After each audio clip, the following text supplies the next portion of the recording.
Hey everybody, second attempt. So this isn't exactly live, but it is a post show. I originally recorded this without this working, so I am not going live with this because it's just a lot to mess with. So I'm just going to do a real quick recording, not even going to go match by match.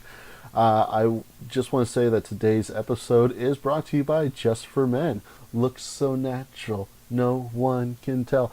They didn't actually reach out to sponsor, but I do have an Amazon affiliate link down there. So if you think that this looks good and you saw me before I started using it, so you've got that comparison to go against, hit up the Amazon affiliate link and order yourself some Just for Men beard and mustache.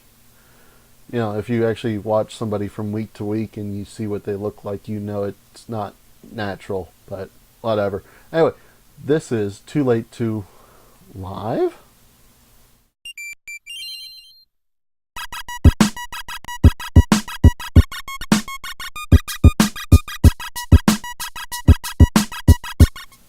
Okay, so we're not going to go over everything. I do want to touch on on a few things. The Cruiserweight match was a good, solid match.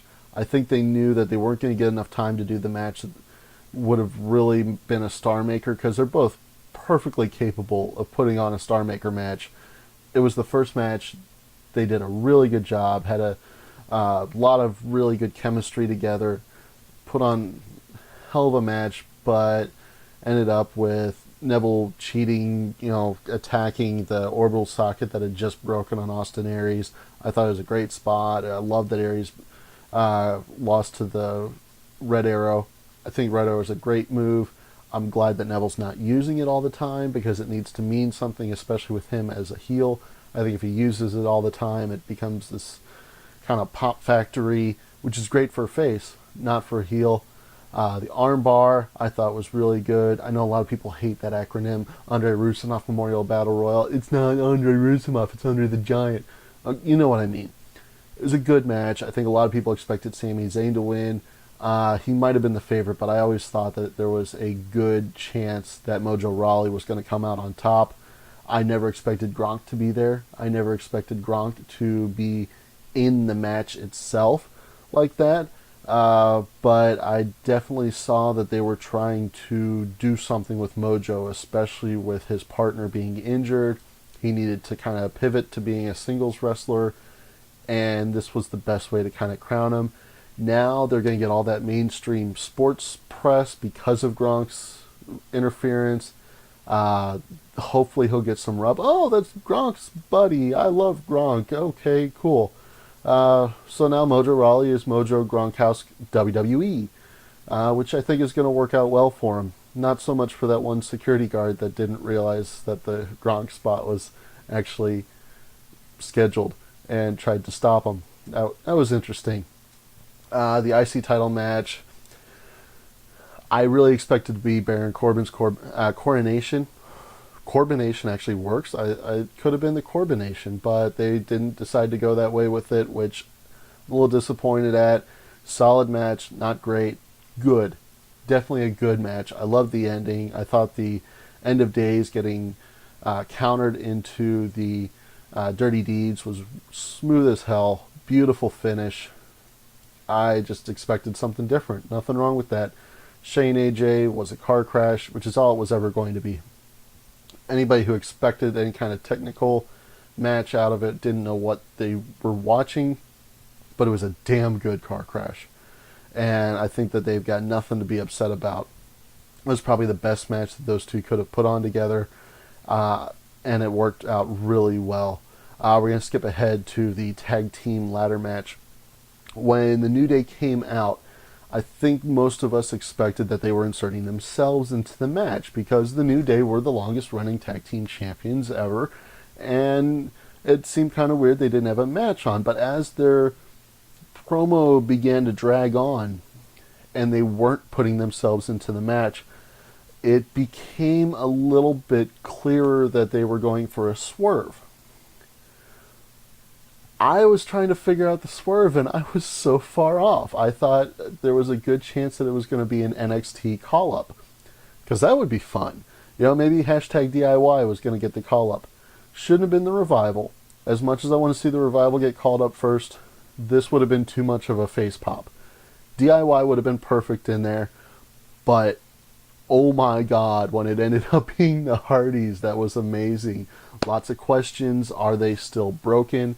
I know that Matt did some of the broken mannerisms and everything, but was that just to pop the crowd because they were chanting delete?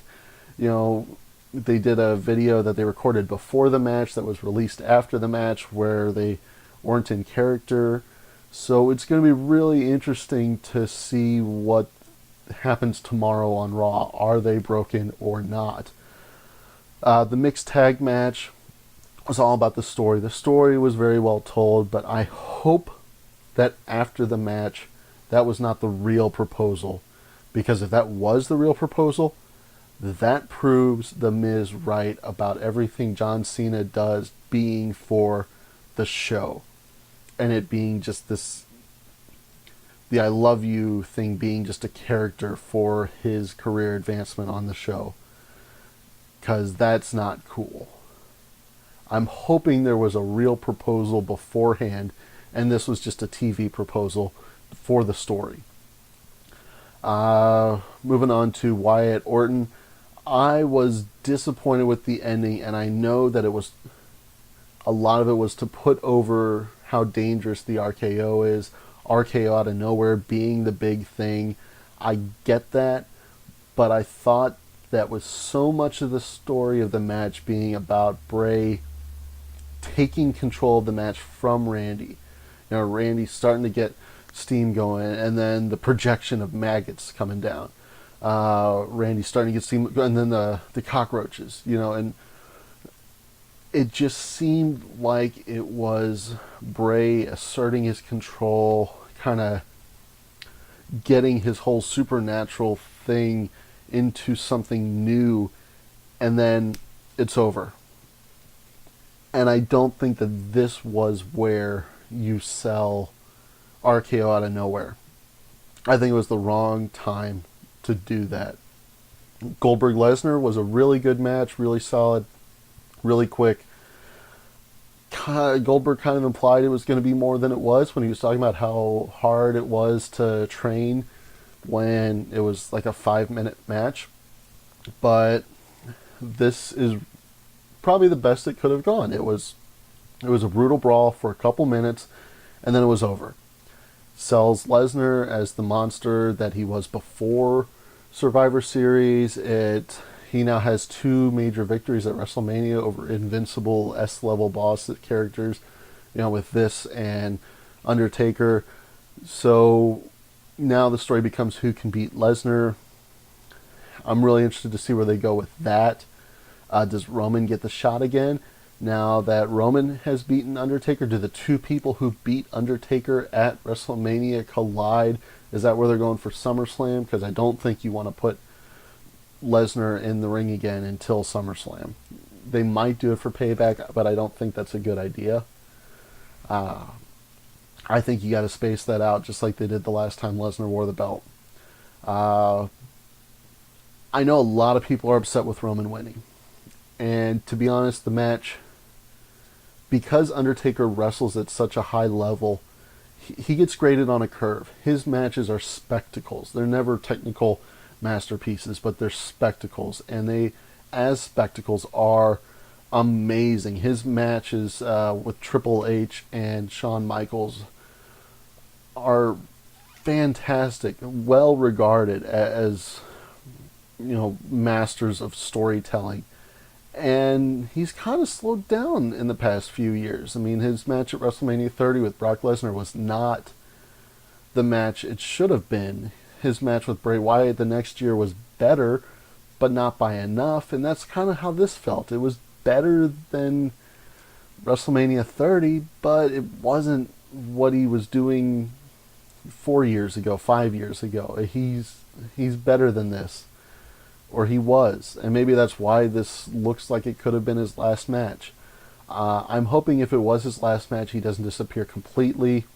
I think that now, if that is the case, now that they're not going to be calling him to wrestle, that they call him to do appearances, I would love to see him do some guest seminars at the Performance Center. I think he's got a lot to teach people. I don't think he's going to be a full-time producer. I don't think he's going to take any kind of job behind the scenes that requires a lot from him.